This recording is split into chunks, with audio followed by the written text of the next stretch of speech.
Three, two, one, cool. Welcome, everybody, to the Slim Pickens podcast. Today's guest is Dawn DeFrank for take two of Spoiled Dog Boss. Shout out to everybody listening. We tried to do this a couple weeks ago. We had some technical difficulties. I may have drank too much and gotten out of hand. Who knows? But we did. I had some trouble with the equipment. So we're back here to do this again. We were going to do it last week, but there was a bad storm on the east side that postponed it till today. So as I do in the beginning, thank you everybody for tuning in and checking this out. I hate to do this, but I think I have to start doing it. If you do like it, if you're into it, please share it. Send it to your friends. Just get other people into it. I would greatly appreciate it. And huge shout out to Canada, Norway, and especially France right now. Vive la France. They are climbing the numbers in geolocation listening. So thank you. I appreciate everybody. So thank you for coming today, Dawn. Thanks for having me. It's good to have you back to Yes. do this again. So for those listening, Dawn has been one of my best friends for 17 years now. Mm-hmm. And you have been doing this business venture of yours, Spoiled Dog Boss, which is a dog treat company. Dehydrated.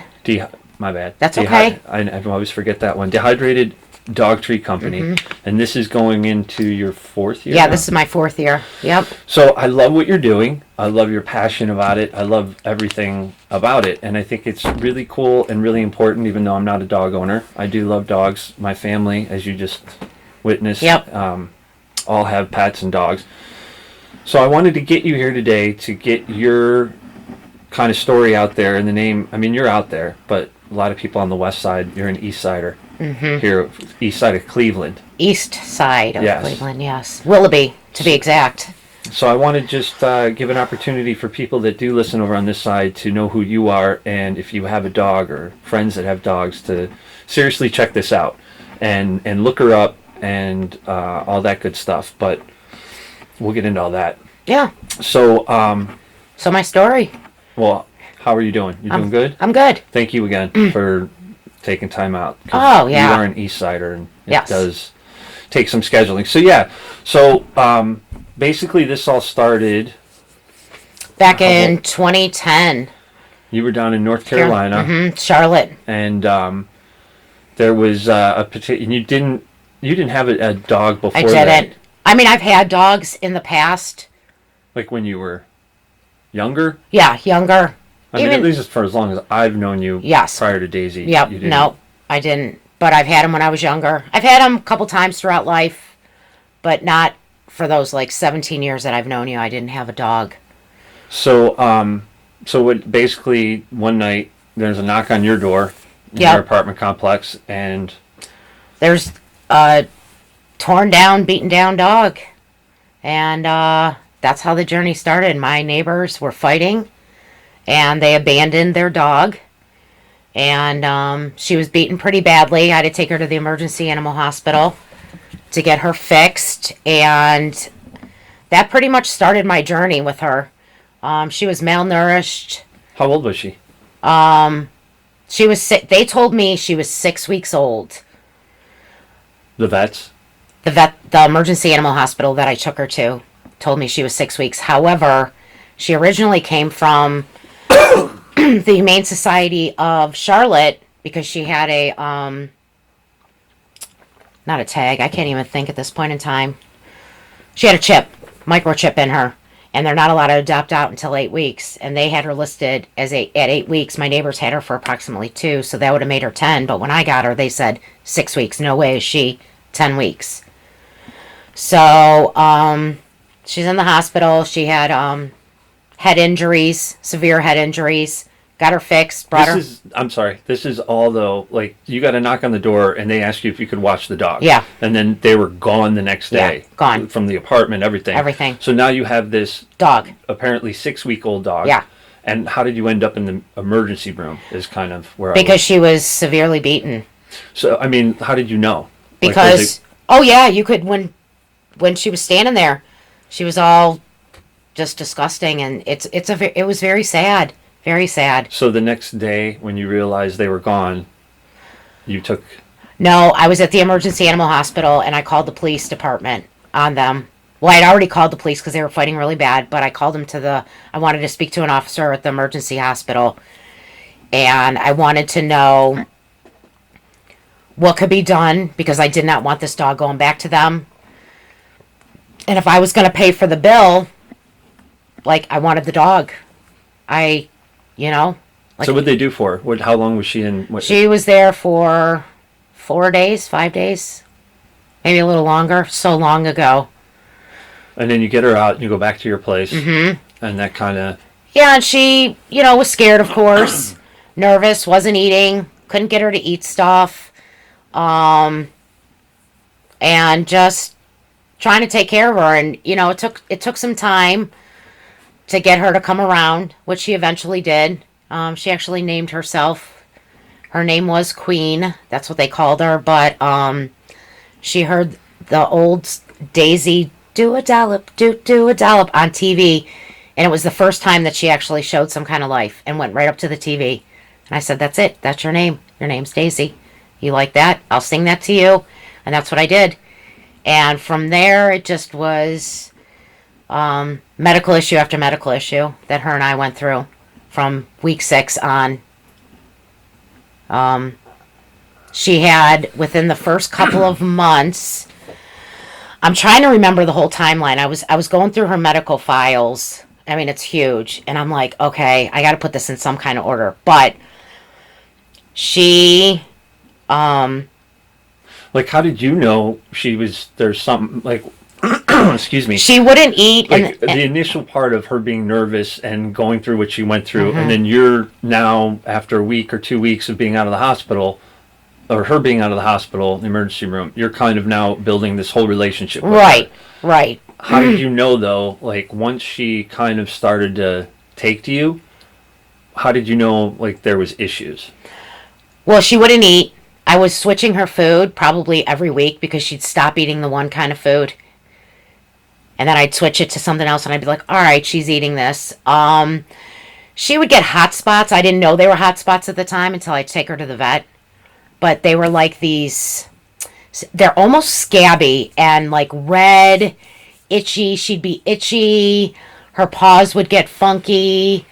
Her paws actually sometimes would get so inflamed that they would like have pus in them.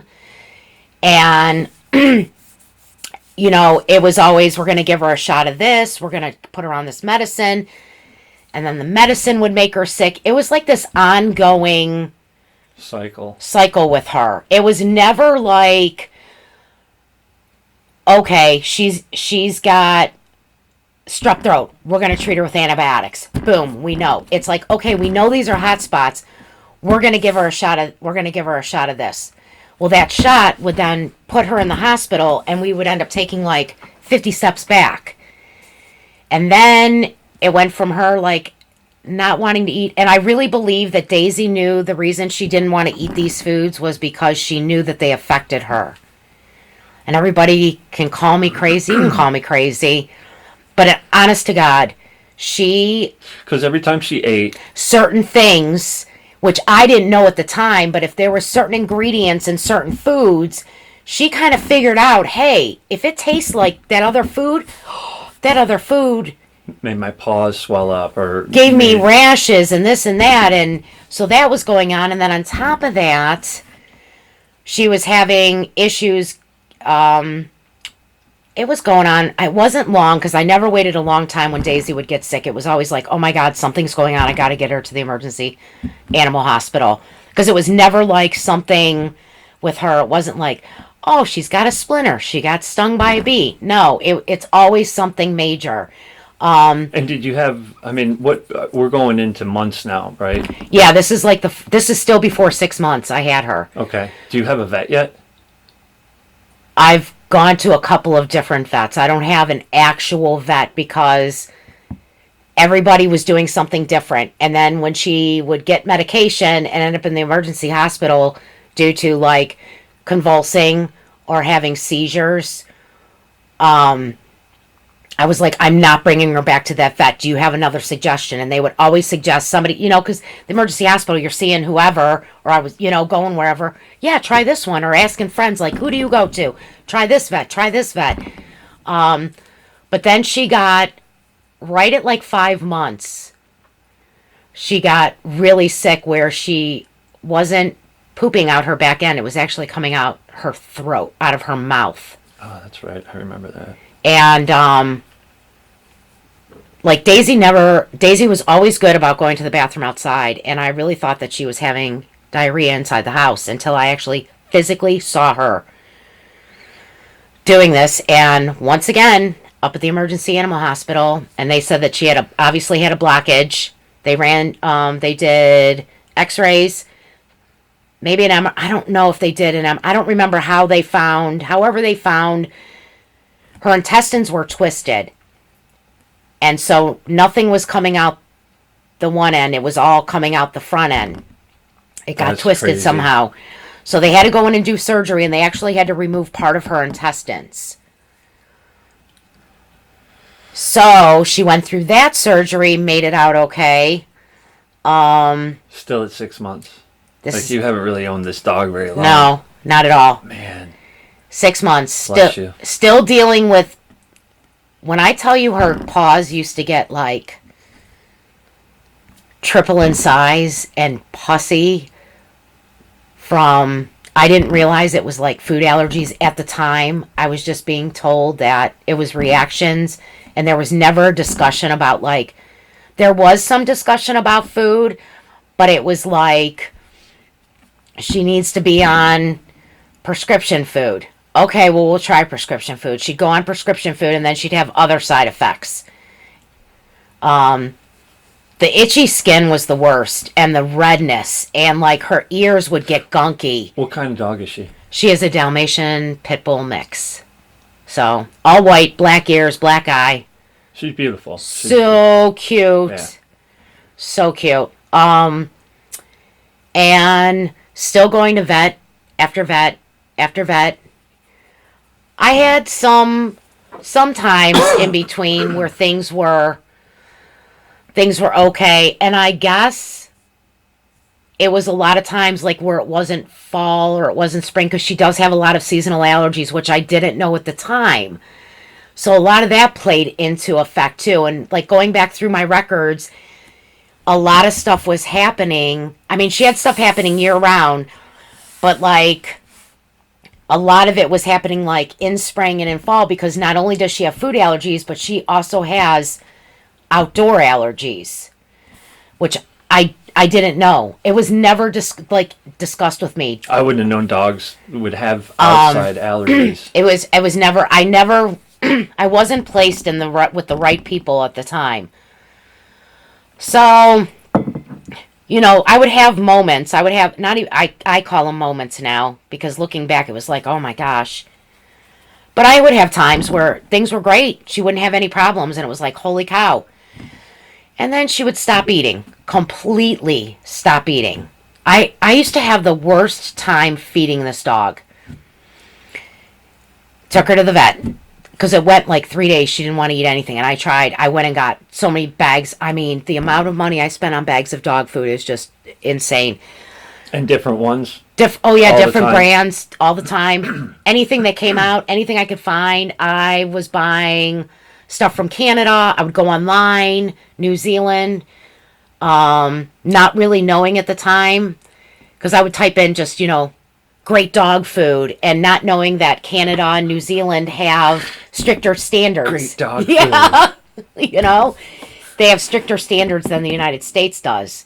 And I'd be like, wow, okay, that's got this and this. And I'm like, all right, I mean, it's expensive. It's got to work. It's expensive dog food. It has to work.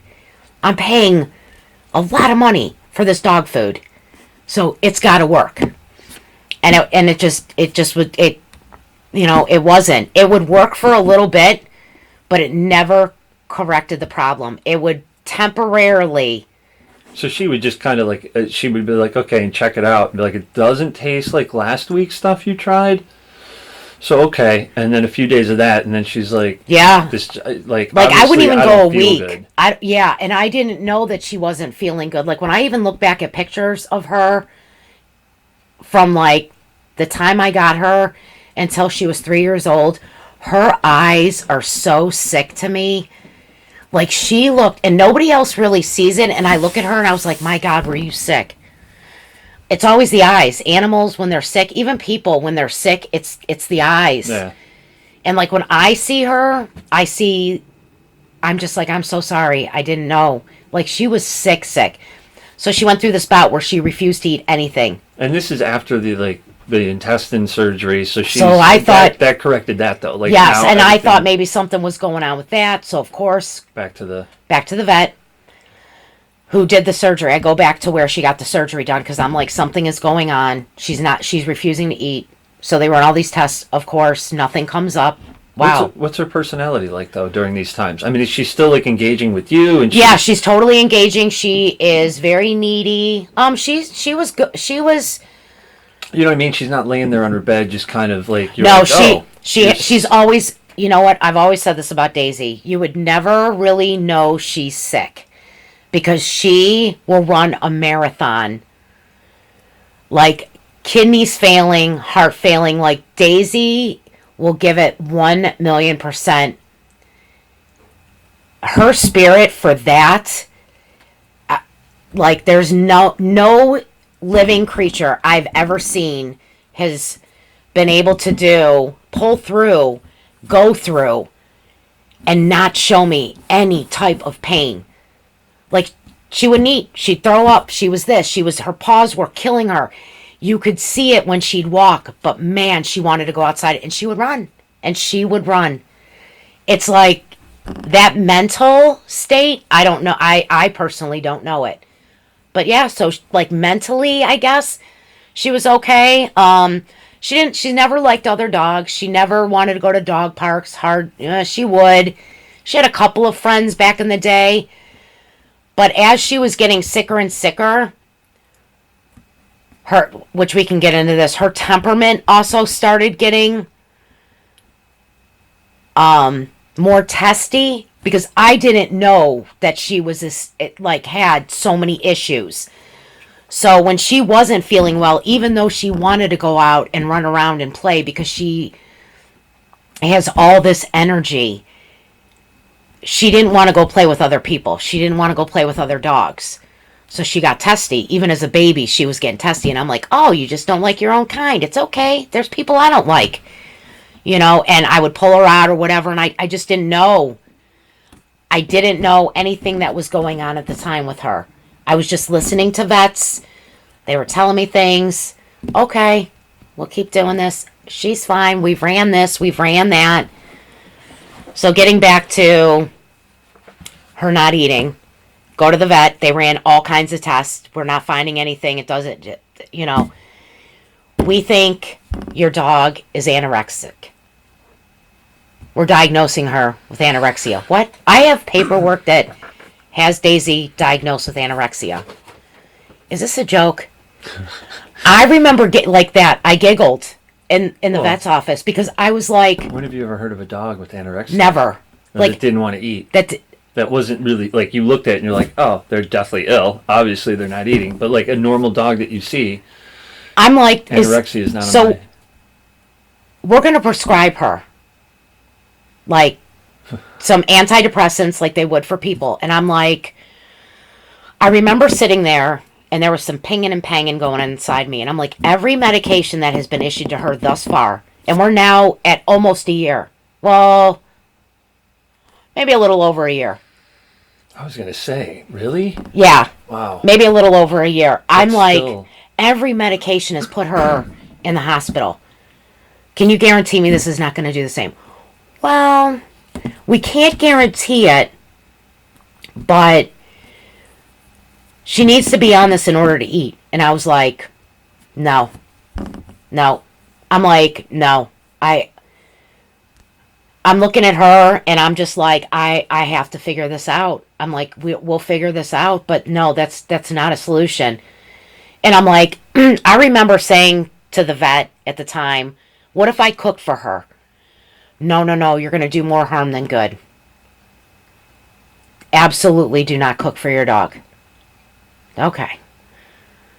Well, I mean, she eats, like, if I'm eating, she'll eat when I'm eating. And at that point in time, I was eating kind of healthy. Man, she likes salads. She likes some chicken. She likes salmon. And those are like my things. She likes veggies and fruit. I don't care what this vet's saying. All right, we got this. I don't want the antidepressants for her. I don't want to put her in the hospital again. Like, this dog has been, like, you see her record already. After a year and a half, how many, like, an estimation, without going, because you don't have her records on you, but how many vet Like a visits solid and every a minimum, or a minimum every 5 to 6 weeks we were at the vets, at different vets. or the emergency room? Mostly the emergency room, because when her paws would get pussy, it was like, the vet's not doing, what are they going to do? Or if she was, like, couldn't keep food in her stomach and it was like midnight and she is just like done and there's nothing coming out and she's dry heaving and her eyes are red. I'm like, let's go. We got to go. Like, I don't know I don't have kids. This is my, this is a dog. I've never had a dog that was this sick before. Ever. I didn't know anything. So I was like, all right, let's go.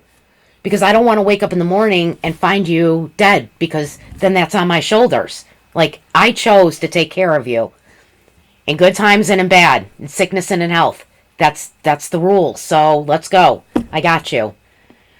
So after that was a year and a half of nonstop with that stuff, is where you got to the point with her, with the antidepressants, that you were like, yeah, just done. I'm just done with the medicine because wasn't doing her any good. And in between all of this, which I failed to mention, dogs are they're supposed to be on heartworm pills. I have whatever my thoughts on it. Whatever, it doesn't even matter what my thoughts are. I can just tell you from my experience with my dog. My dog cannot handle heartworm medication. She gets they're not seizures, but they're kind of seizures from any and every heart medication she's ever tried. So Daisy has not been on heart medication. She goes every 6 months. We have her heartworm tested, but she can't be on heartworm medicine. She also can't be on flea medication. Tremors. That's what she gets. She gets tremors. And it's a side effect from certain medications. And heartworm does it to her. And flea and tick medication, topical. She gets tremors, and she gets these, like, open hot spot sores. I'll never do flea and tick. I would rather pick fleas off my dog, no joke, 5 hours a day, than ever have to put that stuff on her again. I've never tried the oral stuff, but I won't, because I'm afraid she's going to end up having a heart attack and calling it a day. So I don't even try that. But yeah, so I mean, it was like every 6 weeks. It was like, we're back at it, at least. And then, because especially with the heartworm stuff, it was like the vet would prescribe this and then be like, all right, we're going to try this one. And it's like, why? Well, your dog's going to get heartworm, and, the treatment for it is very hardcore. And it's like, I mean, isn't all heartworm stuff this, like, I never understood why vets would just keep telling me to pump her with stuff when her body was like, nope, not having it. I'm rejecting it. Honey. Yeah. So, first 3 years, I'm going to say Daisy saw 19 different vets. She's been to 2 behavioralists, 6 specialists. Because over the course of those 3 years, I also found out that Daisy has brain damage from the beating, and the receptors in her brain, it's like football players when they get a concussion and they've been hit too many times. It's exactly what she has. Except a lot of times with her, not even a lot, I shouldn't say a lot, hers is straight up fear-based. So when these receptors are hitting the part of the brain that was damaged, her anxiety shoots to the roof, she gets very scared, and she doesn't know how to behave properly. She doesn't trust people because she's been poked and prodded her entire life. And beat in the beginning. And there's a few people in her life that she trusts, but I'm I'm very careful with her. Like, people come to the house, she's in a huge back living room. I block it off with a board. She can still see. She can't jump over it. But that's it. That's how Daisy has to live. Like, no, she doesn't like other animals. She's very prey driven, even though I have a cat, which is the craziest thing, because Daisy just is not down with other animals, but for some reason she tolerates the cat. Tuna. Love some tuna. But yeah, she has brain damage, and she can snap, and I've seen her, and she's, but I pretty much have, I wouldn't even say pretty much, I have control of what goes on and what When did you find out that? How far into having Daisy? She was having behavioral issues. Actually, we were at, I had found a holistic vet after 19 vets. Somebody at my job recommended this animal place in Charlotte, North Carolina, that they did holistic, Chinese, and traditional medicine. How come nobody's ever said anything? But okay, cool. Called, make an appointment. And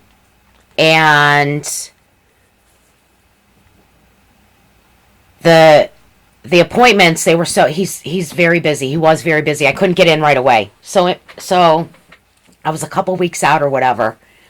So Daisy and I are at the park playing with a soccer ball. And I kick that soccer ball. She goes for the soccer ball, leaps up in the air, comes down, face plants. Screaming. What? I go hauling after her, pick her up. Her leg, her knee is just separated, completely separated.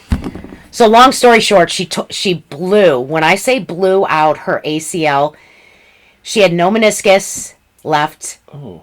So she had been dealing with this for a really long time, and she had no of those bands, whatever they're called on your knee. What, I don't know the technical terms. Tendons? Nothing. There was nothing holding anything together.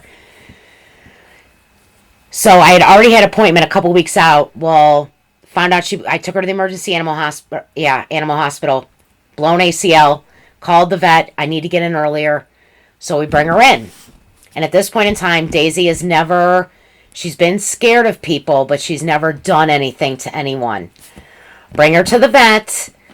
They're in the room. Oh yeah, she blew her ACL. We're going to schedule surgery. This was a Saturday. I got into the vet on Monday. The surgeon will be in on Wednesday. We're going to schedule you for Wednesday morning. Okay, that's great. One of the vet techs was going over, and at this point in time, we'd been to the vet a million times. Vets could touch, poke, prod, and she lunged at the vet tech and got her finger. Not bad, but got it. And the vet was like, "What's going on with your dog?" And I'm like, "What do you mean?" And he was like, "I need to see her complete medical file. Something's going on with her." I was like, "No." I'm like, she's always been scared. But he's like, "Yeah, but you've said that she's seen a million vets. I need you to bring in her complete medical record. Bring in, talking to him, bring in the record. I want to do a scan. I think something is seriously going on from her getting beat." He's like, because, I mean, it's a scared dog, yes, but he's like, she's just displaying signs to me and that's how he explained it, like a football player that has it. And I'm like, I've never touched her. He's like, I'm not saying you, because I was like, oh my God, I've never even really yelled so he at knew that something was wrong. Like physically though, like that's how I found out. Had been like beaten, like without he didn't know. Well, he knew because he was. That's what I mean. Like he could see signs that to him were like, this dog's been beat. Yeah. Oh yeah. And then he knew that she had had surgery, and he was like, yeah, that's where the receptors are for her. Oh wait. On her head. She had brain. Well, head surgery because it was split open, so they had to go in and do some minor. Oh wait, did you say that in the beginning? Yeah. When you first got the dog that night. Yeah, that's why she was in the emergency hospital. Yeah. So I don't know if you mentioned that her head was split open that night when you got her. Yeah. So that's how I found out about that. We got into it was like all at one time. It was like the ACL blowout. She needs a $4,000 surgery. Okay, sign me up. We got to deal with this head trauma that's going on from years ago, because if not, it's going to get worse. Okay. Whatever I need to do, we need to do. So that's how I found out about her head stuff. Blows the ACL, gets that surgery done. That's at year 2. That's right. 2 years, 2 months old, Daisy was when she blew out her ACL. Wow. And I found out about the head stuff, and then that's when I met the holistic doctor who kind of got the ball rolling for me, who was actually a really good human being. He convinced me to get her allergy tested because he was going through her file and was just... The greatest thing about him was when I went into the office, it was just him and I. The one time after she had her ACL and had all the head stuff, he's like, I want to talk to just you without Daisy. And he was just like, I'm so sorry on behalf of the veterinarians that you've dealt with, that like nobody has ever done you right. I'm just so sorry. And I'm like, okay, me too. But like, he's like, we need to get her allergy tested. That was number 1. And he was like, I'm kind of on the fence with allergy testing, because allergy testing does show you some things, but it also doesn't show you other things. But it's going to show the outdoor allergies. The food allergies is a whole different ballgame. Yes, it's going to show that she's allergic to certain foods, but it's also how the foods are grown that can affect that result, which we'll get into later, okay? But he's like, I'm more interested in these outdoor, the seasonal, because he's the one that was going through her records and stuff and was like, and we were both on the same page, like, she's getting... It's like worse. She has them all the time, but it's like really flaring up. During those certain periods. During fall, like people. Yeah. During fall and spring when the pollen and stuff is really high. So come to find out that Daisy's allergic to 37 outdoor allergies, grasses, and trees. So that, on top of her being allergic to 67 different foods, contributed to her red, dry, itchy skin, her ears getting funky, her paws, of course, and just, it was kind of a relief, because it's like, okay, then where do I go from here?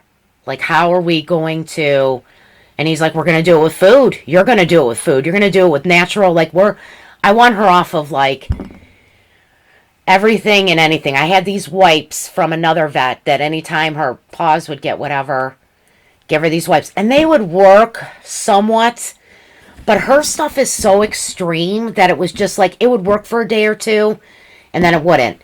He's like, anything that has oatmeal in it, I don't care if it's food, shampoos, even though all the itchy skin shampoos for dogs come in oatmeal, get rid of the oatmeal.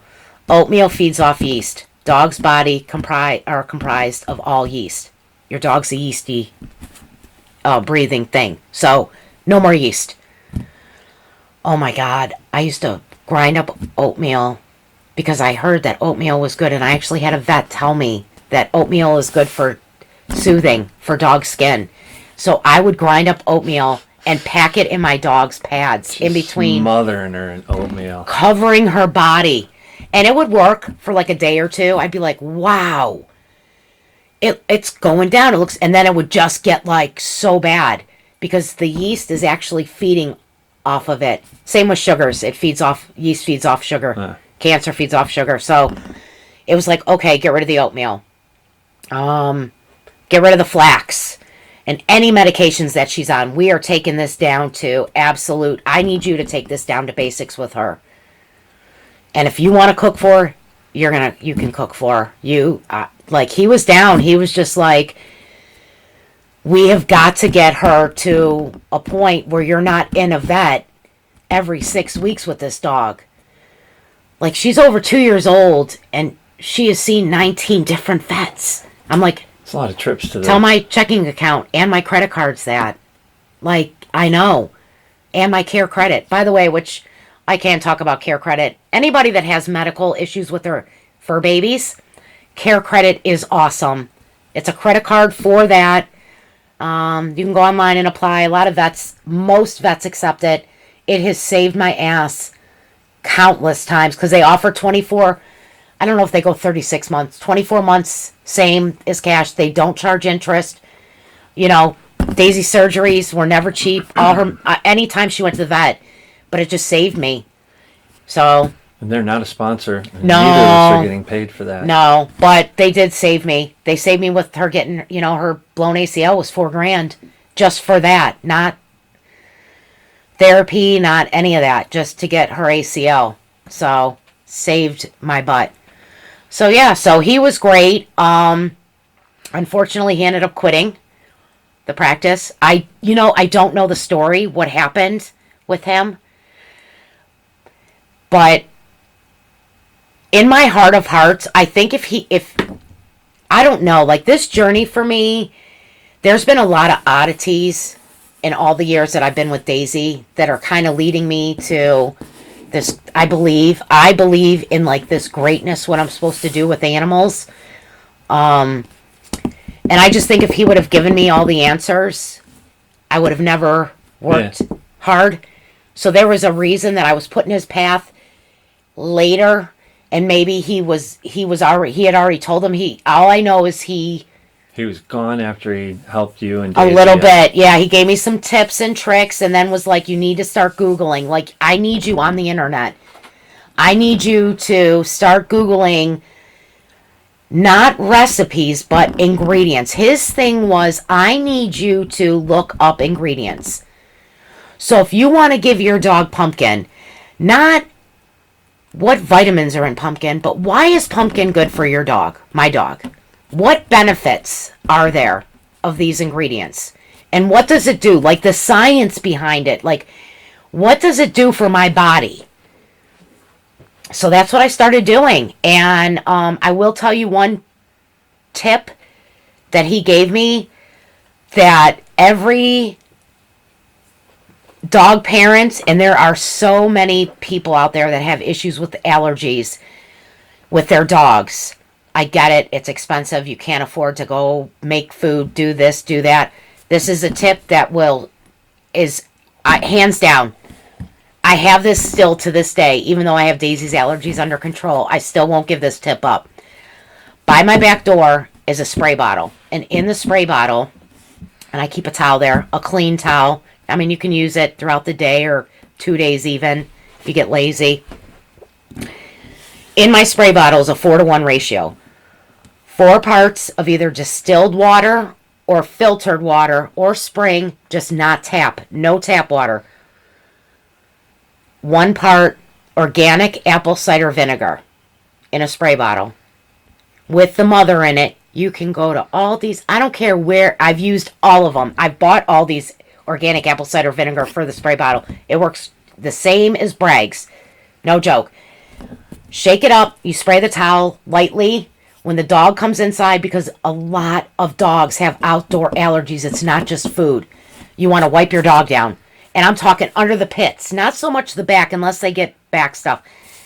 Lightly. You don't want the dog soaking wet because water agitates yeasty beasts. Wipe your dog down. Pause in between the pads. Feet. And then let them go. Yes, will they smell like vinegar for a hot second? Not horribly. As soon as it dries, and it shouldn't be soaking wet anyways, you're fine. I don't ever smell it. And I personally don't mind the smell. But that will save you a lot of the red bumps. I get it all the time. My dog used to get the red bumps. A lot of it is because of the pollen, the trees. They're allergic to outside allergies. The allergens. I know a good friend of mine, his dog, it was one of his questions. Mike was the skin allergies or rashes. So it could be actually outdoor pollen. Yeah, and I mean, and it could be food mixed with that. And so why not try to combat what you can combat? You know, your dog's got an issue and you're not sure what it is. You haven't had your dog allergy tested. Start doing things that, like, if you Google, there are known allergens to dogs. You know, you can type in Google top 15 common traits that for food allergies in dogs, and you're going to get it. Outdoor allergies, I mean, I'm not giving my dog a shot for outdoor allergies. I'll use the apple cider vinegar. A, it's cheaper, and B, she's not going into convulsions over it. You know what I mean? And it's safe. But you have, these natural things, you have to do them. So if you're work from home like I do, and your dog goes in and outside a million times, and I'm not even joking with you on this one, every time, initially, I used to get like, oh my God, we got to write that down. And I used to get so frustrated. But now it's just it's like anything else. It becomes a habit. Yeah, habit. It's like, I don't even think about it anymore. It gets done. Period. End of story. And I just do it. And it's definitely, during allergy season, she no longer gets those tiny red bumps. Like, that solved that issue. And I was like, okay. And anything to get her comfortable, because I couldn't imagine having a rash. I mean, we've all had itchy, and just like, it's awful. So for them, it's like they don't know what it is, and miserable. They are and they aren't, because they don't really show it. They're always happy to see you, but they're scratch, and then next thing you know, you have to go to the vet because there's this hole now in their skin and it's infected or whatever. So there's just a lot of natural things, and that's one of my biggest ones. And like I said, I could go home tonight and snap a picture of my spray bottle. I do, no joke, a regular spray bottle, and it's the greatest. It works. So, excuse me, you've got Dr. Good Vibes. Yes. Get you on the path to Google. Yes. And so now he awakened this thing inside of me that I didn't really know was there. I've always kind of been a researcher. I had to know, even as a kid, little kid, I was the why child. And nothing was ever good enough. And then as an adult, it became this, like, instead of why, it is still why, but it's more of the research. Like, okay, why? Man, I am still that 4-year-old girl. You know what I mean? And that was me. It got my head like, okay, Daisy, I remember saying, like, I'm going to fix you.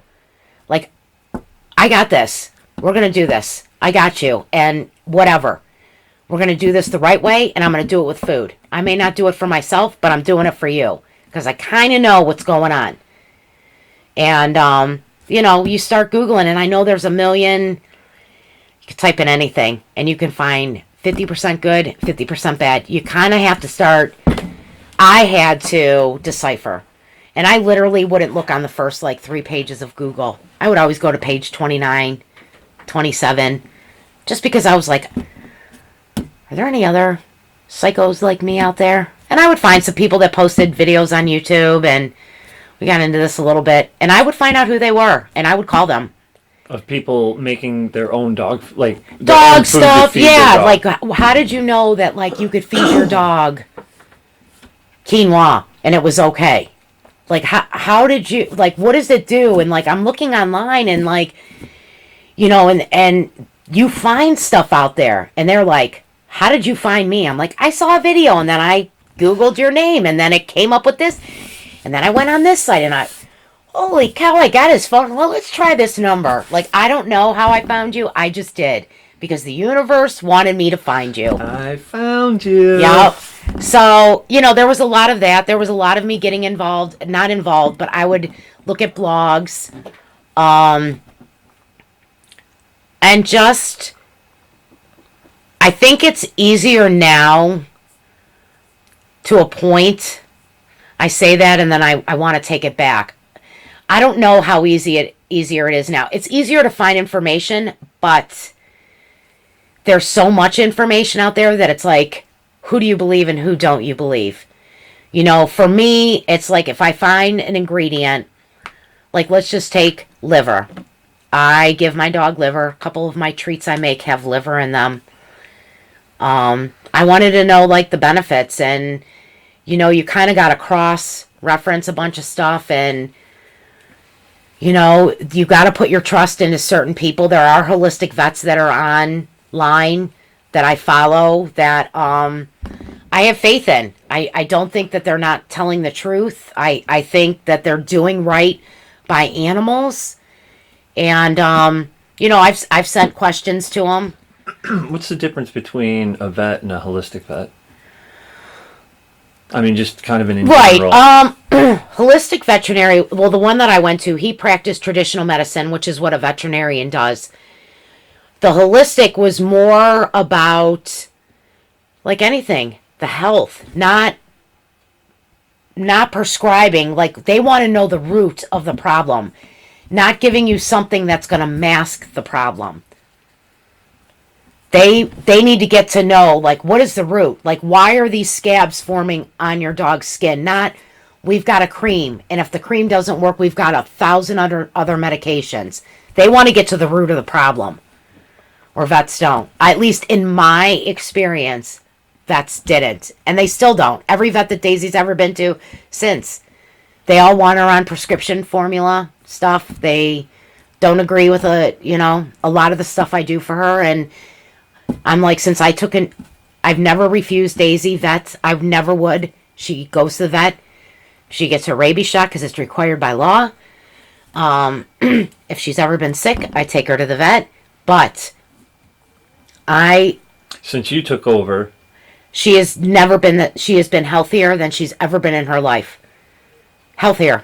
So what was one of the first things, like, what did you start feeding her initially?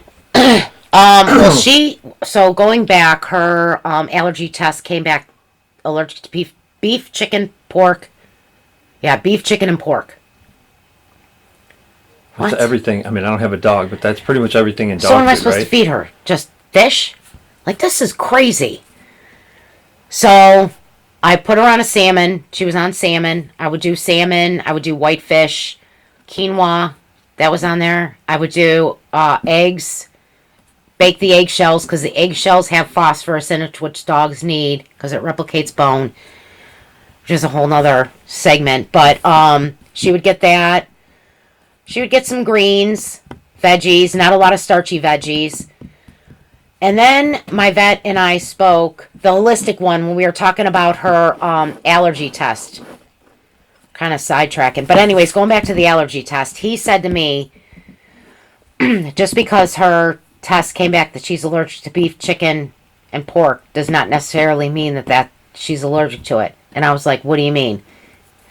He said, they're only testing, they're only testing,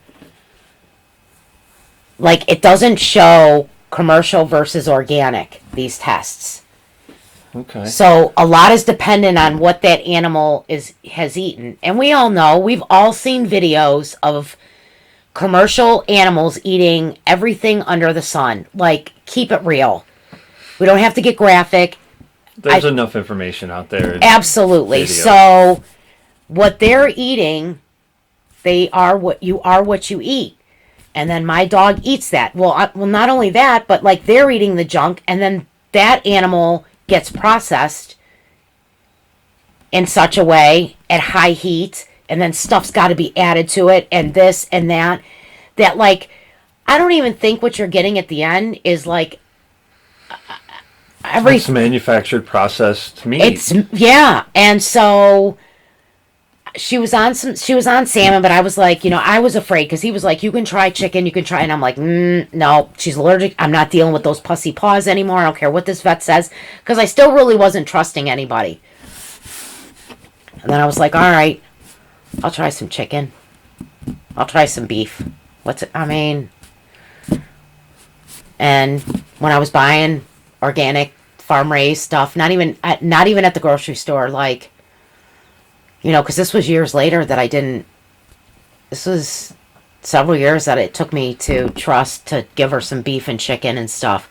And it was like, she's actually thriving on this stuff. What? I'm mixing proteins? You're not supposed to mix proteins. They tell you to keep your dog on one dog food. If you need to transition, you need like a week to transition from one dog food to another. You don't just, because it could screw up they'll end up getting sick, which they do. I'm clueless over here. Uh-huh. True story on that. Wow, I didn't know that. Yep. But for some reason, when you feed them cooked or fresh and My dog can eat chicken one day, lamb the next. She can have lamb and chicken, and the next day have beef and fowl. She could have, and it's just like night and day. There is such a night and day difference when I started just focusing on ingredients and where they come from, how they're raised, how they're farmed. I mean, huge difference. I couldn't even imagine, I always say I need to go on my dog's diet because I couldn't even imagine what I would look like and feel like if I was on my dog's diet. I mean, not raw because she gets some raw food. Ooh, I'd be in the hospital with salmonella, but just a huge difference in that. So you're making it now. She's thriving. How many years are we on that you have her? She is going to be not now, but like at this point. And oh, okay. So this is when she was. And are you still down in Charlotte? No, I moved back to Cleveland. Okay. 2015. 2015, I moved. Oh yeah, okay. So 2015, I moved back home to Cleveland. Let's be honest, the vet bills over the past 4 years with her seriously put me in more debt than my student loan debt did.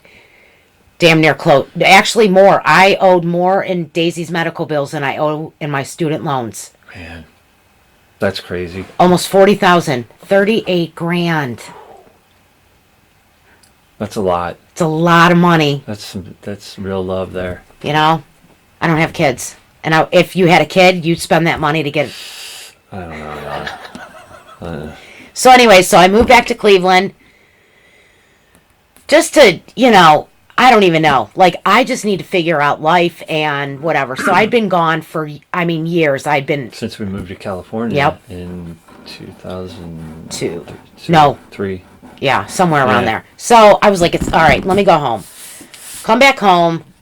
And Daisy's doing pretty well, though. Daisy's okay, so she blew her other ACL while she was home, but that, I knew, when you blow one, there's a 90% chance they were like, she's going to blow her other one. I'm just telling. So cool. Within the year, make sure, be prepared. Sure stuff. Let me get this credit card paid down real quick. Yeah. Sure stuff. 11 months into it, she blows her other ACL playing Frisbee outside in the backyard. Oh, okay. And I knew exactly what it was. Oh, here we go again. Take my money. So, but other than that, thriving. Healthy. No anything. Great. Life is good.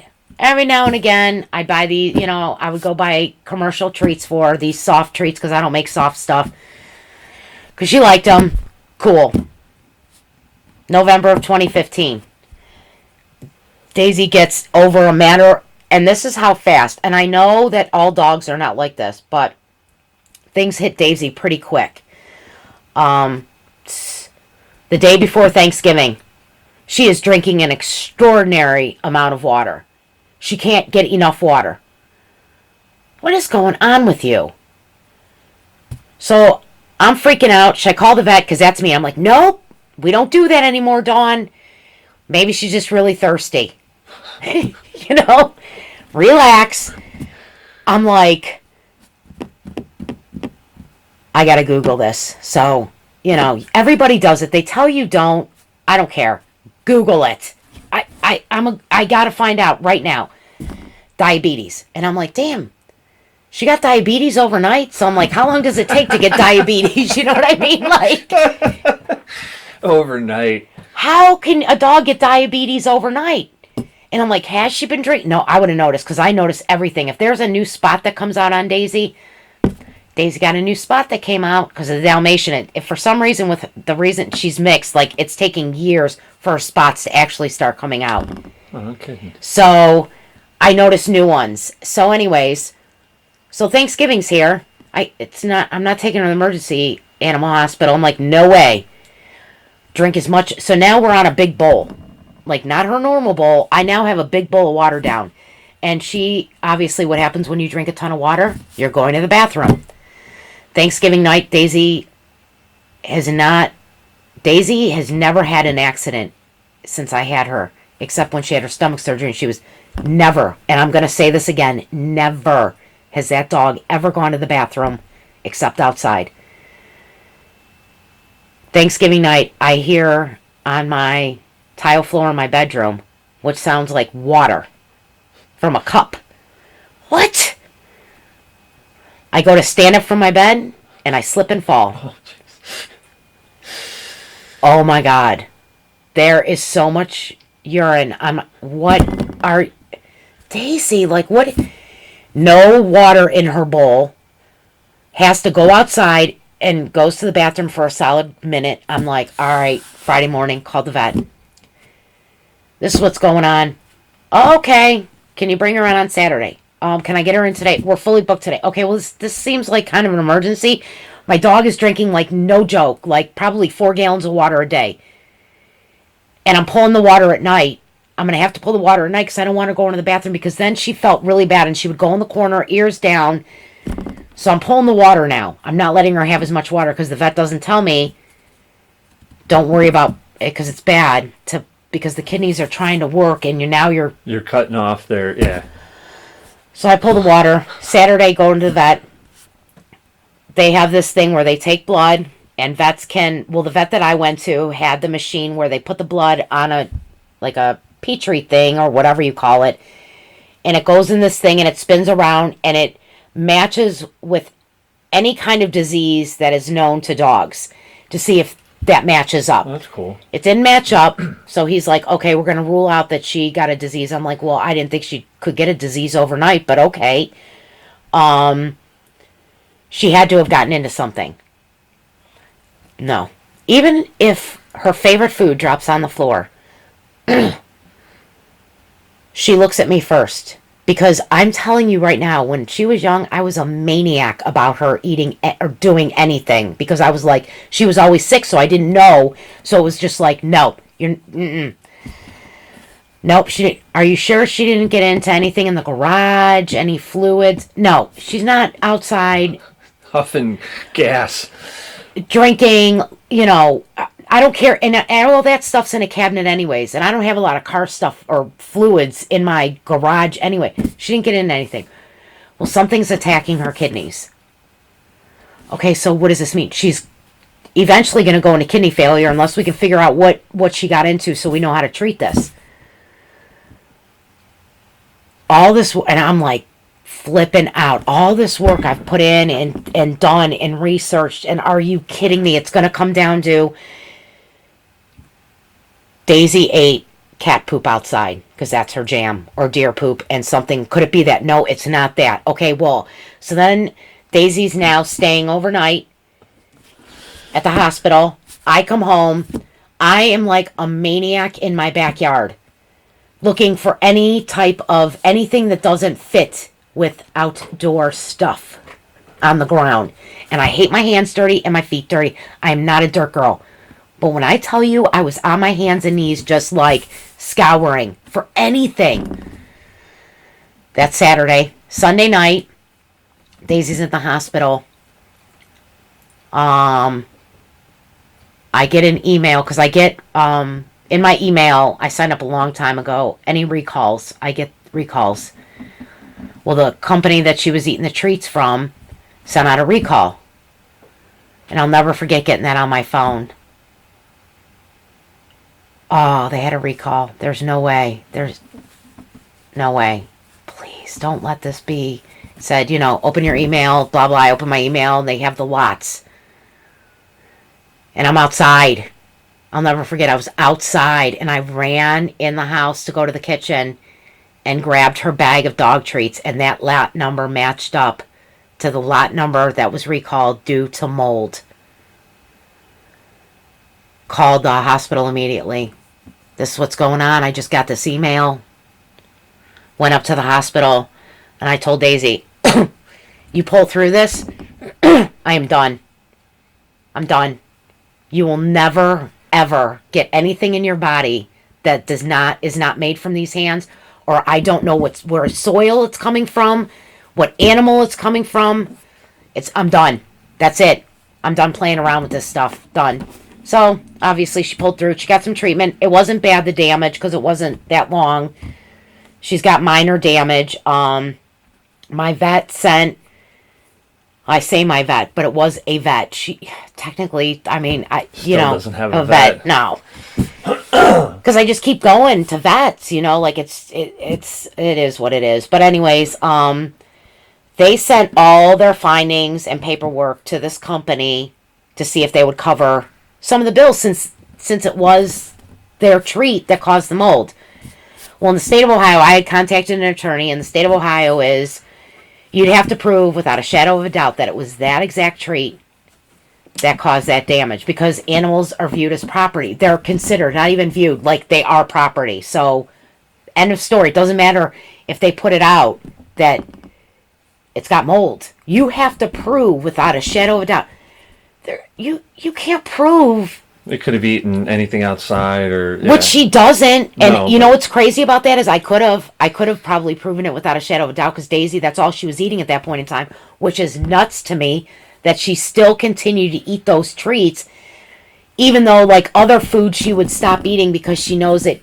It's like the Colonel's chicken, the secret ingredient in the Colonel's chicken, man. So putting something in those treats. That was November of 2015. January, end of December. Well, I hated my job that I was working at. End of December, beginning of January. Quit my job. Decided I'm going to launch. Because I'd been making treats for Daisy on and off and blah, blah, blah. I'm going to launch. I'm going to start a dog treat company. I am over these companies with these recalls, killing dogs. I have had enough. I'm going to quit my job. I'm going to launch. I'm going to launch a dog treat company first. I'm going to sell dog treats. I'm going to see how that goes. That was January of 2016. By March 15th, I think that's my license date, I had all my licenses. I was ready to go. Testing had been done on my treats in less than 2 months. That's pretty cool. Everything got done. So you registered, you basically just decided that you had been, because you're making all this stuff for Daisy. Yeah, and I'm like, I've had enough with the recalls. And like, you have to remember, I get recalls in my email, which most people do. They sign up and they get it was like, and it's still kind of going on, but there was like a 1.5 year period where it just felt like every day there was like 10 more recalls. It was like my email, it was just like, oh my God, what is going on? And I'm like, enough's enough. I can do better. I'm smart. I know a crap ton about this stuff. I've done more research than probably most vets have ever done or studied on food. And that, I would go toe-to-toe with them. Let's go on Jeopardy. But it's got to be on ingredients. So this is where that was your moment that you decided to start this company. Yeah. It was like once Daisy got well, I was just like, enough is enough. Companies, there's no integrity. Nobody's doing the right thing for nobody is doing the right thing, period. It's like, why wouldn't you do the right thing? You're a huge corporation. Stop putting junk. There's alternatives. There's other ways. Stop being greedy. Stop putting your wallet first. Stop. Because you're making people's best friends sick. And that's what it comes down to, is like Daisy is, at the end of the day, there is nobody more excited to see me. Nobody. Once you have a dog, you get it. Like, there's just this thing that goes on that's like, I get it now. I love my people. I love my family. But there is something about a dog that like tapped into me that just no one has ever tapped into. So these companies that we trust to feed them, they've been in business for 50 some years. You think they want to hurt your animal? I'm not saying they want to hurt your animal, but I'm not saying that they're trying to do the best they can for nourishment for your animal. No, their interest lies in the money. Bottom line, Yes. and the money, and if you can produce it, and Yes. it's not in the individual but that real, just like almost one-on-one, I want to say with you, that you're putting into these treats, Yeah. because there's a real purpose behind it. Right. Absolutely. These, So, don't tell me that these big companies that make crap, they're letting their dogs eat their stuff. product. Absolutely not. I mean, it's the same thing with Steve Jobs' kids weren't allowed to use iPads. Yep. I mean, so you're making, so now you've decided, why treats? Um. Why not dog food? Well, I have some things about dog food. First, and I hate saying this first, but it's kind of tied for first. I have two firsts. Very expensive to launch dog food. Extraordinarily expensive. All your stuff is tested. Oh yeah, I get my stuff tested. Yep. Through Midwest Laboratories Incorporated. They test all of my treats. It's third party tested. Yep. But it's very expensive to. You have to get testing. There's labels on all pet. Why do you have to get testing? Because it's the AAFCO and the FDA require you to have protein content, fat content, just like us. We have to know calories. Well, you don't have to know calories, but it's similar to that. So in order to get those evaluations, I send my products to a third-party testing facility. Because you're legally registered. Yes, and I'm licensed, insured. Yep. USDA or Yeah, USDA. Yep, licensed, insured. All my stuff does get tested. Yes, it was very big for me to go to do these steps because integrity for me is everything, and a lot of the whole point of why you're doing because they don't have integrity, and for me it made me so mad that they would do this, even though they get their stuff tested. Whatever, they're still, you know what I mean? It's just like there was no integrity. You know what I got from when that vet sent all my paperwork to the company? I got back a letter that I still have that said, "No joke, we're sorry to hear that your dog Daisy is sick. Here are some coupons for your next purchase." Fantastic. But if I didn't have that, it wouldn't have pushed me to do what I'm doing now. So it's very expensive to send your product off to the laboratories to get tested and then approved by the USDA. Well, not the USDA, the AAFCO and the FDA. The FDA, I mean. That's okay. And then the Department of Agriculture. And so that's why treats are a little bit Treats are cheaper. Yes, they're cheaper because the food treats don't have to have nutritional requirements. Like they don't require that you have a certain amount of zinc or vitamin A. Treats it's whatever. And then, so yes, there's that. But then there's this other issue. Daisy doesn't get the same food every day. So it's like it would cost me tens of thousands of dollars in order to launch where you would be able to do what I want to do. Like, I want to be able to offer what I do for Daisy. Daisy doesn't get the same proteins every day. Daisy doesn't get the same vegetables and fruit every day.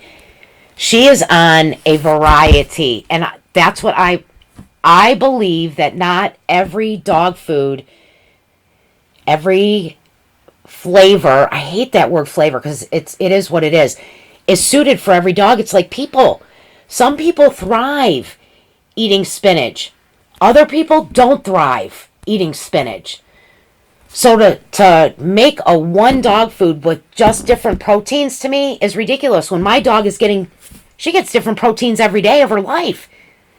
So it's like, okay, I need to figure out a way to do this. And that's kind of where I'm at now.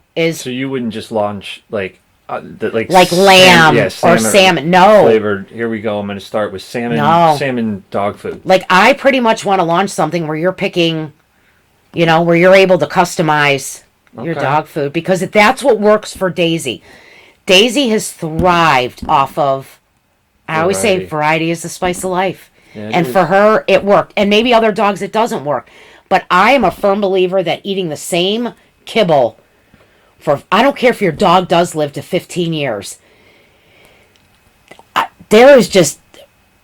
love to to see the inside of that. Like me, I'd love to see the inside of that dog, see what's really going on.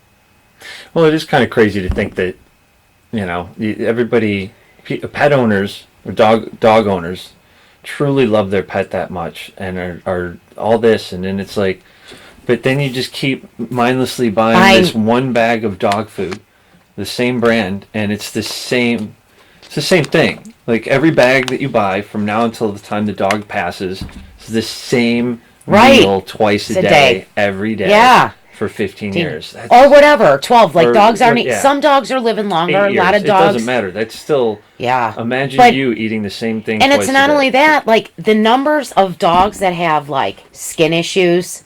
Since I've been in this business, I've never realized how many dogs have arthritis. Like Daisy was diagnosed, by the way, at 2 years old with arthritis. She had arthritis at 2 years old, which is very young for dogs. But I cannot tell you in the 4 years I've been in business how many people come up. Oh my God, my dog has so many allergies. Oh my God, the arthritis. It's a solid 1 out of 2 people I talk to. Easily. And that's nice numbers. Like that's easily. Oh my God, my dog gets so sick eating. So like my line, not only is it like, it stems from Daisy's food. The treats that you're getting from me is like the beef berry is one of my signature treats is beef berry. It is a fan favorite. Dogs, trust me, fan favorite. That's one of her meals that she gets. So it's just, I just made it into it. I mean, it'll have other things, but that's like the majority of the beef berry is. Yeah, so what'd you come up with? What, like the treats that you decided to come up with? And then kind of, all right, I'm going to launch this treat company. Right. What's your next move once you had everything registered? I was like, where am I going to sell it at? What am I going to do? Oh, I'm going to do a farmer's market locally. I'm in Willoughby. Willoughby does a downtown farmer's market on Saturday. I was like, I'll sign up for it. We'll see what happens. I literally had a table. But how did you start making them? What are you making? Like you've got it registered, you're licensed, and now I have to send treats off to get tested. I was making so back then I had peanut butter squares, which I still do peanut butter squares. That one will never go. And it's like a cookie, the peanut butter, it's just in a square form. It looks like a little graham cracker is what it looks like. I did a blueberry banana, which I don't do anymore because it was awful. I did a breath blaster, really didn't bust any breath. Daisy stopped having bad breath once I started changing her diet. Like it's all part of the stomach. So like she doesn't have bad breath anymore. So I didn't know if the breath blaster actually worked. I just knew that the recipe was like a breath mint, but it was not a fan favorite of dogs. And I did slam and salmon. Unfortunately, I had to cut salmon because the cost of salmon has gone through the roof. I'm not dehydrating salmon because I ended up with tons of salmon that nobody wanted to spend $25 on a small bag of dog treats. Let's get real, Dehydrating, it's not like I could buy a pound of salmon. That pound of salmon, when it's done dehydrating, is less than a quarter of a pound. Wow. So think about that. Yeah, you're losing some product there for sure. I weighed out because I was like, I know approximate, but I weighed out my sweet potato. I do a sweet potato chip, bone broth sweet potato chip, which are really good if your dog likes sweet potatoes. I actually weighed out sweet potatoes to equal exactly 40 pounds of sweet potatoes. So I have 40 pounds of sweet potatoes. I have 15 pounds of bone broth that go on top of all the sweet potatoes. So what is that? That's 55 pounds that went in my dehydrators. When everything was said and done, dehydrators, ding, done, took everything out. Oh, I'm so excited to see how many pounds. I can't wait to see what the thing is, even though I kind of knew. I got 5 pounds, 3 ounces. Total? Total. Wow. 50 pounds gone, or 45. What did you say? 50. Wow. 55. Well, it was a total of 55 you put in, and then you had 5 left. So 50 pounds just dehydrated into thin air. Yeah. Why dehydrated? Because I don't have to use preservatives. because it's sucking out the moisture, and I didn't want to use anything unnatural or have to use preservatives. And it is one of the really only ways that you can keep the vitamins and minerals. Baking, you lose a lot with baking. Dehydrating, it's such a low temperature and it's for a slow amount of time. They used to do it back in the day. Yeah. So, and the more research I did on it, like when I started this, I didn't want to bake. I was like, no, because baking, I don't bake for my dog anyways. Like, even for her birthdays and stuff, I don't bake her cakes. She gets meat cakes, which that's on the agenda. But, that's me. Yeah, I got so much stuff going on. But anyways, I just didn't want to bake because I knew that baking decreases. So for me, it's like, how can I get her the maximum nutrition? So like her dog food, I lightly cook in a crock pot. Slow and low, and it's barely cooked, and dog treats, I was like, okay, I need something that you don't have to refrigerate, because I've bought dog treats that you put in the refrigerator. Then what happens? They end up in the back of the refrigerator, and 3 months later, you're like, what is that smell? Oh my God, that's Fido's treats. Dehydration. It was either that, or it was trying freeze-dried. And when you look at the cost of a freeze dry, this is not a joke. I looked at the cost of a freeze dryer compared to the cost of a dehydrator, which I love Excalibur. That's what I use. I was like, $3,500, $500, wow. $600. All right, we're gonna dehydrate these things. Freeze drying, maybe in a few years I'll get into some freeze dried. But like right now, dehydration, and I don't need preservatives, so that killed every. That was a huge goal of yours, because it was natural and organic and as simple as you can make it for the dog. Yes, the better. Yes, and so the dehydration then obviously it works. The best choice. It is the best choice, even though like people don't realize how much product you're actually like getting. Like, I would love to do a fast video. I don't know how. I know you know how. Like, of food dehydrating, because there's a couple treats that I do that take 30 plus hours. Yeah, none of your process is quick. No, like even making my stuff is not. There's no like shortcuts. There's no, and not that I want that, but it's not. No, it's science. Yeah. It really is science. Because, and not giving anything away, but your thing is the humidity, and there's a lot of stuff scientifically. Oh yeah, like I have a notebook, because if it's certain temperature, certain humidities, my temperature, the time has to be adjusted. I mean, when I'm doing the raw meats, it doesn't, because raw meats need to be like finishing has to be at 165. Period. But for those out there that are thinking about doing their own, great. But go for just it. know that it's not just buying a dehydrator and starting to dehydrate stuff in there and feeding it to your dog. No, because it can mold if it's not done properly. And I've had mistakes in the past.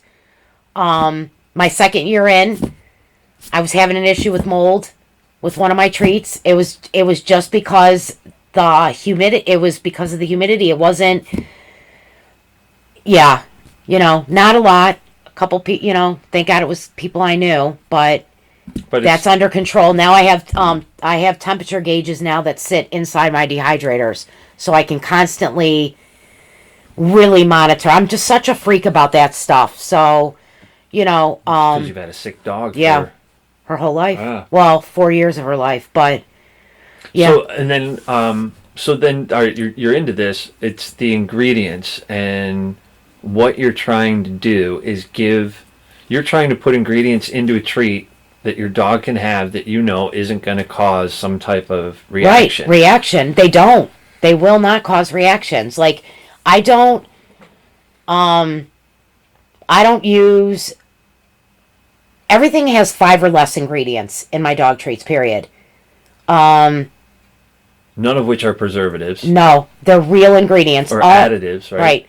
Right. Most of my meats are coming out of Geauga County farms, family farms. Well, that's another big thing that I wanted you to mention is that your ingredients that you're getting and this has been a big push, that it took a minute, but you've been working on this, and now 4 years in, you've been able to establish connections here in Ohio, Ohio-based farms. Yeah, and I actually just, fingers crossed, applied to become a member of Ohio Proud, which I'll be able to use their logo. It's like this huge thing or whatever. So because I use over 90% of my stuff is from Ohio. Where are you getting your stuff from, and what? So all my meats are coming from Geauga County Family Farms. My butcher is in Middlefield. My blueberries that I have now were from Perry when blueberries were in season, so I still have some of those left. When I'm out of those, it goes to Maine, to a farm in Maine. But all of my ingredients are traceable to farms. Even if it's not in Ohio, I've done my research. I've contacted these facilities and been like, I need to know where it's being packaged. I need to talk to the plant manager. I need to talk to the owner or send an email. This is what I do. I'm a dog treat company. This is what happened in a brief statement with my dog. So I just need to make sure. And if companies gave me a hard time, guess what? Spoiled Dog Boss we don't use them. I only use companies that are willing to work with me and talk to me and assure me, for the most part, that their guidelines go along with mine. And if something would happen, God forbid, that we're on first name basis. So they're going to call me, they're going to shoot me an email like, hey, and then I know with my batches, because everything is properly labeled, everything's got things that I know, like, oh my God, okay, I need to put this out, I may not know every single person that bought the treat, because I don't write down names or anything, but at least I can put something out, like if you've bought treats in the last 2 weeks, this particular treat, and this is the issue. But the point of it is that I have done, and I am telling you this, every possible thing I can do personally to make sure that my treats are safe and that the ingredients I'm using are safe. You've gone to I've gone to a lot of the farms. Any farm in Ohio pretty much that you use, you've already taken a visit. Yep. And walked around and toured the facility. Daisy's been to one. I have pictures of her online. And it was so funny because when we went, there were a bunch of cows in this field, and they were way back. And then I had Daisy, and Daisy had never been on a farm, and she's not the best behaved, but I love her dearly. And it's like these cows saw her, and the sway of the line of the cows moving towards her was the most unbelievable thing I've ever seen. Not one of them moved, and they all came up to the fence to greet her, and they didn't bow, but their heads went down, and I'm like, Days, and she's barking at these cows, you know what I mean? And I'm like, how cool was that? That's neat. That they all came up to see her. But yes, I go to the farms. So you're the one getting the meats? Yep. I'm like, thank you. And I always thank them. Whenever I go visit the animals, I'm like, thank you for giving the dogs nutrition. And I do. I use the most nutritious part. And the greatest part is I use all of the organ meat and stuff that we don't necessarily eat. There's a lot that we can't eat.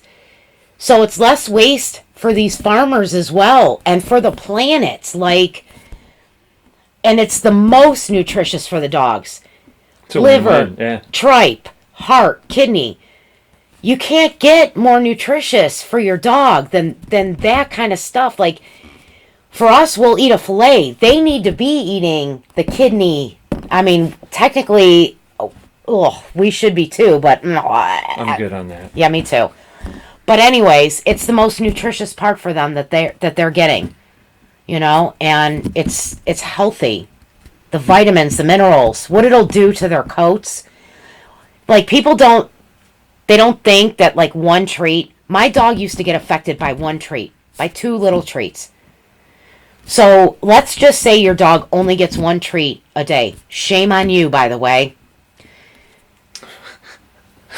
And then you're like, I can't figure out why my dog keeps getting spots or whatever. Well, it's that 1 treat a day is building up in their system. It's Why would you do that? Get something that has like very minimal. I tell everybody minimal for animals. Minimal. I think without getting into bashing companies, it's just people just blindly, I think, kind of accept, like, oh, you're making that's what you do, and it's just supposed to be like, it's good, right? Right. Like right. You're not going to feed I'm not going to buy stuff from you that you've put out there, and I just think that's kind of it, where you just assume yeah, my dog loves sausages, and right. Just there you go, buddy. I know. A commercial, and I used to be. You know what? Listen, you've done it. I've done it. Like Daisy, I was always about. Oh, look at that happy dog on that box. Heck yeah. Purina, how long you been? Oh yeah, they've been around a long time. They're mini bites. That's fantastic. They're only 5 calories. By the way, my peanut butter squares are only 5 calories. That's great. I'm going to buy her the minis. She can have 1,000,000 minis. They're only 5 calories. So I'm like, when I did my peanut butter squares, I was like, okay, I need a 5-calorie treat. Because I know that is an issue with people. They have overweight dogs. Yeah. I also do bone broth sweet chips.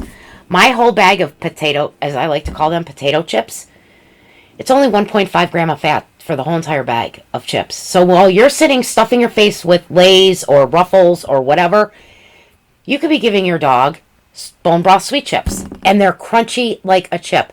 And to hear them crunch, I don't know about you, makes me laugh every time. Because I'm like, she's eating a chip. That's funny. So, so it was important. For me, it was important that I find things that I found that were important to other people. So like the weight thing. So I do the 5-calorie treat, which is the peanut butter squares, and most dogs like peanut butter. And then the bone broth sweet chips with the low fat, because I do have people, and in all honesty, sweet potatoes and bone broth are great for dogs with arthritis. Plain and simple. So a lot of my treats are good for things with arthritis or that have skin issues. Because if your dog is arthritic, everything that is going into that dog's body should be helping his arthritis. Like Daisy, she has arthritis. All the foods that pretty much go into Daisy's body are helping her with her arthritis.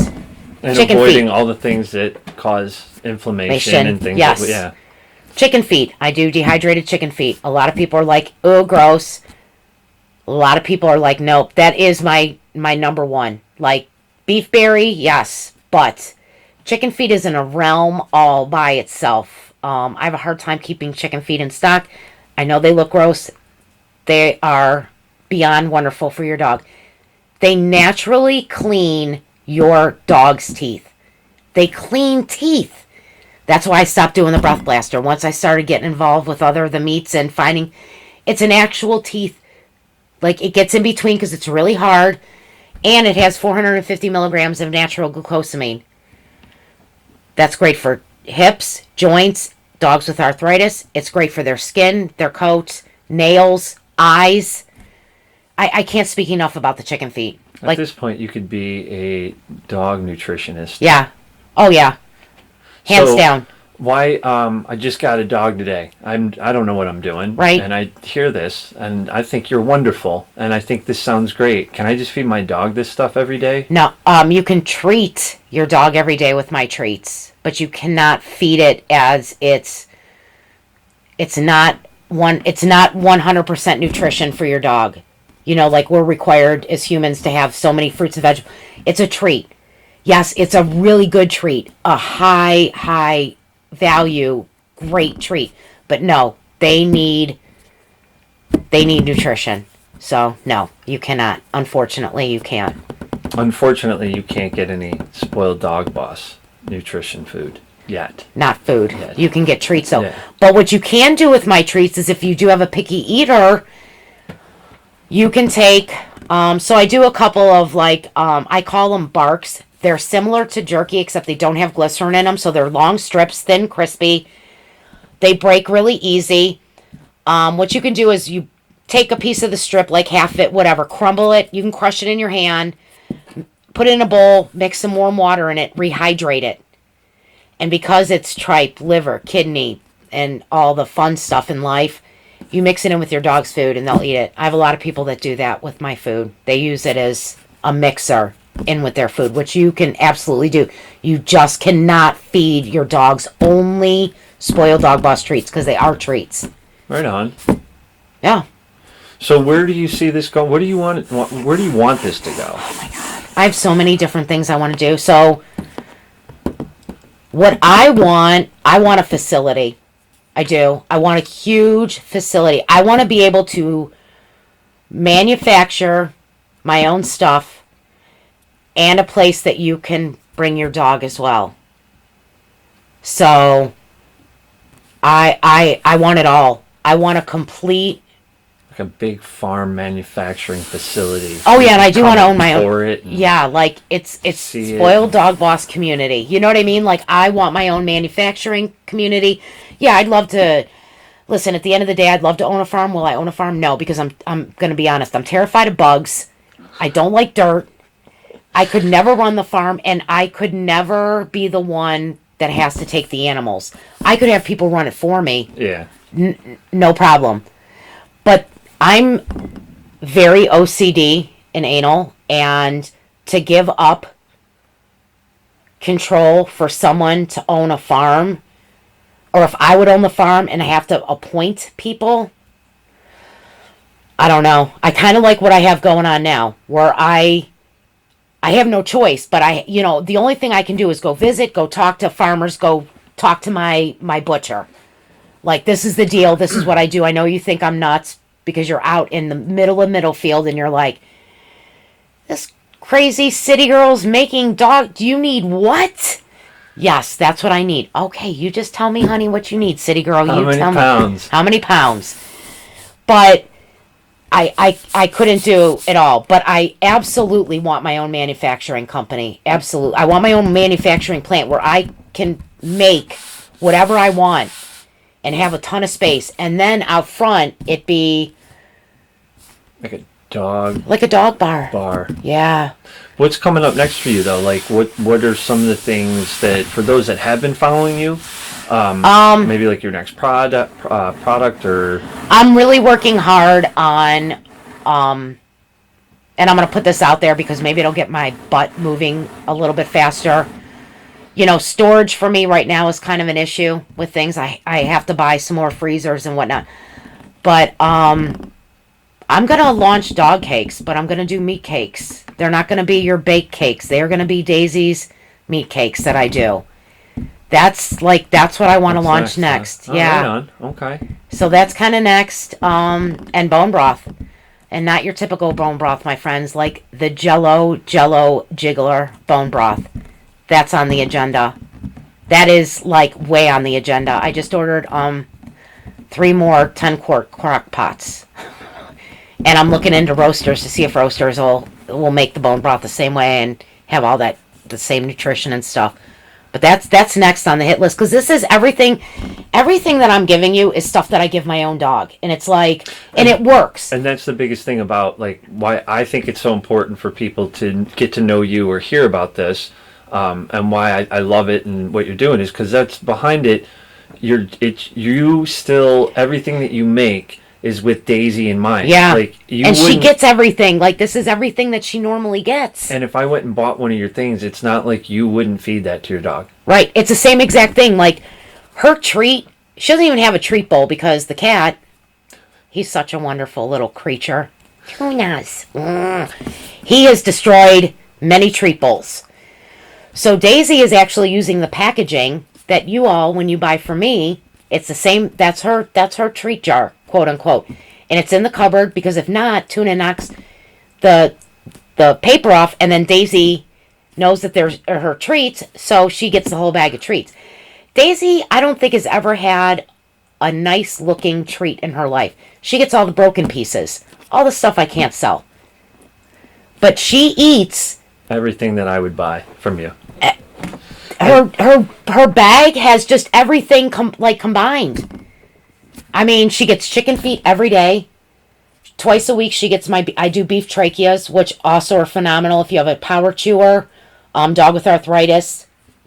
Those can also be stuffed and frozen like a Kong or a bone. She gets all the barks on the regular. She gets peanut butter squares. I make peanut butter sandwiches with my Boss Butter, which is a dog peanut butter. I put it in between two of the wafer, and then I put them in the freezer so they're nice and cold. And I make her say, so everything that everybody is doing, that's Daisy's life. If you think she's getting like, oh, your dog's living large, she's probably getting, no, she's getting exactly what your dog, because I don't have time to be messing with other stuff. So she's getting exactly what everybody, oh yeah. So I like I said, I absolutely love it. It's all natural ingredients. You're Yes. using, for the majority of your stuff, here in Ohio-based farms, local, which is awesome, and what I'm all about after moving back here now. If I wanted to look into you more, find out more about you, I can go to SpoiledDogBoss.com. That's my website. You can also order treats That was online. the next thing. I can be where am I living that I can't, like, you don't do other countries. I don't do other countries. Canada, any No. other countries. No other countries. But anywhere in the United country, States, yeah. I can order off your Yes. website and have these shipped to me. Yes. Locally, I'm at a couple of stores. I am at Happy Healthy Dogs there in Mayfield. I'm at Three Dog Bakery there in Hingetown, Cleveland. I am at Morty's Munchies. Only a select few of my treats are there. They're in North Akron. It's a brand new dog bakery that opened. I am at the Posh Pet Boutique. That's on my side, Mentor, Ohio. I am at Cold Nose Companions, and that's in Chardon, Ohio. And I'm at Gar Farms, one of the farms I use a lot of their meat at Gar Farms. They have a storefront in Chardon. I'm sold there too. Yeah. And then you have some events. You're winding down though for event season, correct? Not really. It's No? like the little events are winding down. The much bigger events are coming up. So this coming weekend, I will be at Made in Ohio, which I'm super excited because this is the first year I got accepted into Made in Ohio. Congrats. It's a pretty big event. That's in Bath, Ohio. I do Painesville Farmers Market on Thursdays. I'm trying to think what's coming on after that week.